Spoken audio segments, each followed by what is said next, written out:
Hello everyone, my name's Kylie. I'm from Drug and Alcohol from Australia. I send my regards and I hope everyone's staying safe.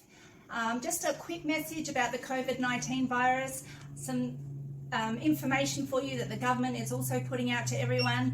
Things like social distancing, it's really important that everyone adheres to that. So have 1.5 to 2 meters away from everyone, limiting going out in public places and remaining home when you can. Other things include if you're going to cough or sneeze, it's about covering with your arm or in the crook of your arm as opposed to your hands, because that's further droplet spread.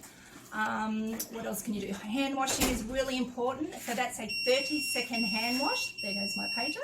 A 30-second hand wash, not a 5 or 10-second hand wash. So that includes the front of your hands, the back of your hands, in between your webbing in your fingers, your thumb, and around your wrists. Simple little measures like that are really important. It means protecting all our community, in particular our elder generation as well, who seems to be suffering quite hard from this virus. So simple little measures, everyone needs to partake in those, and it means keeping your loved ones and everyone else safe.